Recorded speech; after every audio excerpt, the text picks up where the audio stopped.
Hey, good morning everybody. So we're up here in the foothills. I'm riding the Poseidon Ambition X, but it's been completely upgraded. It's almost unrecognizable compared to stock. And so it's not quite a review video, but I will talk you through all the upgrades and which ones I am particularly excited about.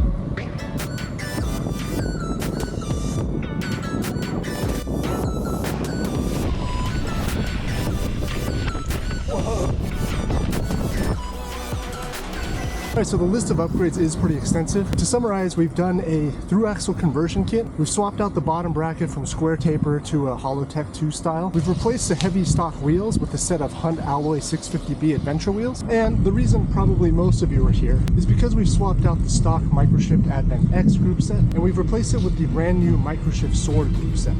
Now, starting with the wheels, I'm not sure if the Ambition X was really intended to run 650B, but I figured I'd give it a try and put some really big tires on it. Now, these are the Terravale Sparwood 27.5 by 2.1 inch tires, and these things just barely clear the rear triangle. Got maybe 2 to 3 millimeters on either side of the seat stays, and I've only got them pumped up to about 22-23 psi. So far the bottom bracket doesn't feel like alarmingly low, but I also haven't hit any rocky trails yet, so that remains to be seen. The biggest thing about these tires is that they're going to be great for the trails that we're about to hit, but they just do not roll that fast on pavement. The tread is pretty minimal, but for some reason it just feels like there's a lot of drag. And it could partially be because I'm running these at pressures that are probably too low, but not super fast nonetheless.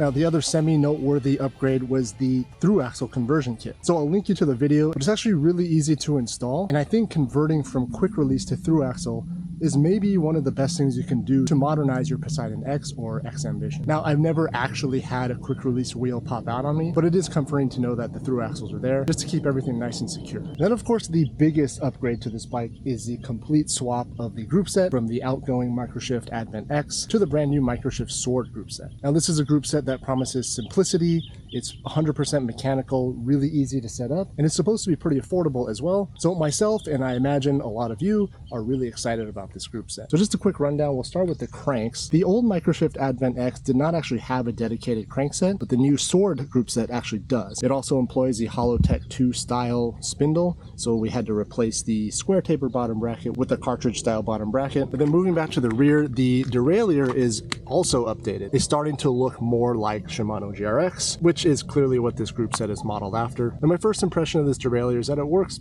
kind of just as well as the Advent X. It's just refined a little bit. A couple things to note is that this barrel adjuster, I think it's called like the Orbit, it gives you like 15 degrees of or angular rotation in any direction, which allows you to compensate for, sometimes you got weird cable angles coming in. And so this kind of takes up that play and prevents you from having like weird kinks in your cables. The other thing that's pretty cool is the updated clutch mechanism.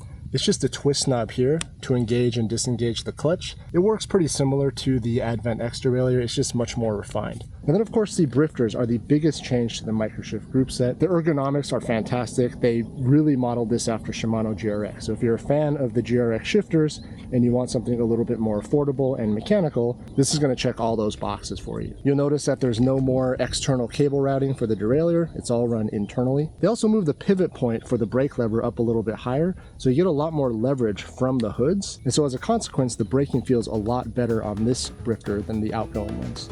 So yes, obviously I am very happy with how this bike rides in its current state. Now, I don't think it would be fair to call this a review of the Ambition X because the way that this bike is riding is completely different from its stock form. But I did want to get my initial thoughts down on these upgrades, of course, especially the MicroSHIFT Sword group set. And I am planning a full review on this group set, which will go into much greater detail. So I hope you'll stay tuned for that. All right, well, that's going to do it for this one. Thanks again for watching. Thanks for subscribing to the channel if you haven't already, and I'll see you next time.